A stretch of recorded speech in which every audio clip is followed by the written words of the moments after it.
Bonjour à tous, c'est Olivier de Poppy School, j'espère que vous allez bien. Nouvelle vidéo, aujourd'hui on va parler de la promesse de bail. On est dans l'optique où vous allez louer le bien pour y faire votre future micro-crèche. Vous souhaitez y intégrer par exemple des conditions suspensives, vous allez donc faire une promesse de bail. On voit ça justement dans cette vidéo.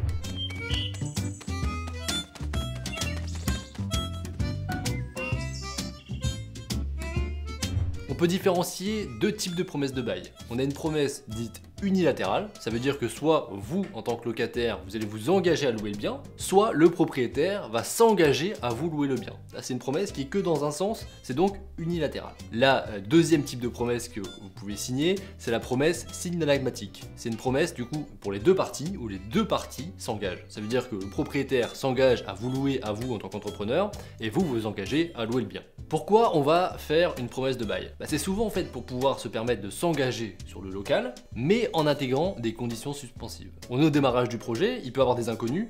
Est-ce que vous allez obtenir le financement? Est-ce que la PMI va valider le local? Est-ce que la mairie accepte l'implantation? Etc. etc. Si vous avez un dossier d'urbanisme, est-ce que le permis de construire va être validé? Toutes ces conditions peuvent être intégrées dans ce qu'on appelle une promesse de bail. Et une fois que ces conditions seront levées, le bail deviendra donc définitif.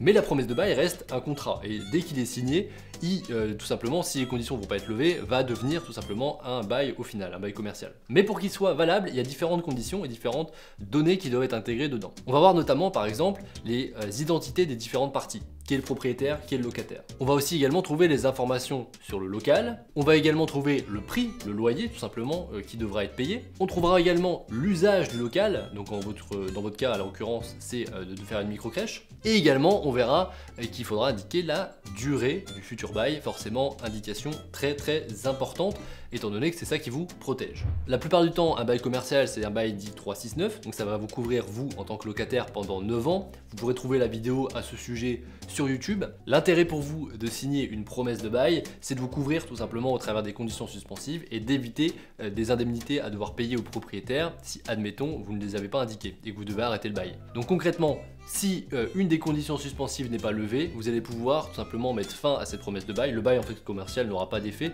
et du coup vous n'aurez pas d'indemnité à verser au propriétaire. Donc c'est une chose très importante pour pouvoir vous permettre tout simplement de vous engager rapidement sur un bien. Vous visitez un bien, vous voyez que ça peut coller, vous pouvez y faire une micro-crèche, mais vous n'avez pas le temps de contacter la PMI, la mairie pour savoir si les plans vont être confirmés, etc. Vous pouvez utiliser la promesse de bail avec les conditions suspensives pour tout simplement vous engager rapidement. On l'a déjà vu dans une autre vidéo, mais je vous le rappelle, il y a différents arguments justement pour faire passer au propriétaire ces fameuses conditions suspensives, parce que forcément c'est un frein pour lui. Il peut se dire à ce moment-là je bloque mon bien, mais je sais pas si concrètement la personne va le prendre si ces conditions sont pas levées. Et concrètement ce qui est intéressant à dire, il y a surtout un argument principal, c'est que la micro-crèche, une fois qu'elle s'installe, elle partira pas. C'est-à-dire que contrairement par exemple à des bureaux qui peuvent s'installer, et si l'entreprise grandit, elle doit recruter davantage, donc elle va changer tout simplement de bureau pour avoir plus grand. En micro-crèche, on a un plafond, on peut pas dépasser 12 enfants. Du coup on a des mètres carrés maximum, et si l'entreprise se développe, vous allez ouvrir d'autres micro-crèches, mais dans d'autres locales. Donc vous allez toujours garder ce local-là, donc il n'y aura pas de vacances locatives pour le propriétaire, et ça c'est un argument qui est important par rapport à tout type d'activité, et notamment aussi la pérennité de l'activité. En règle générale, c'est assez connu qu'il y a un vrai besoin de garde, et du coup, potentiellement, il y a peu de risques pour le propriétaire de louer à une micro-crèche.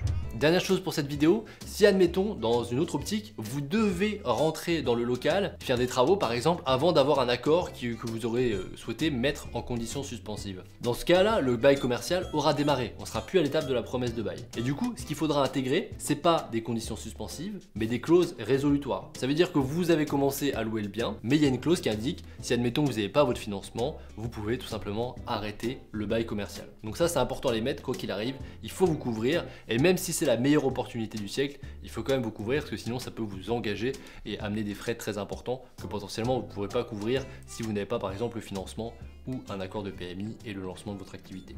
Voilà tout pour cette vidéo. Maintenant, si vous souhaitez accélérer sur votre projet, vous avez en description la possibilité de télécharger notre guide des 6 étapes pour ouvrir votre micro-crèche. Vous avez également une formation offerte, tout se passe en dessous de la vidéo. Dans tous les cas, moi je vous souhaite la réussite dans votre projet.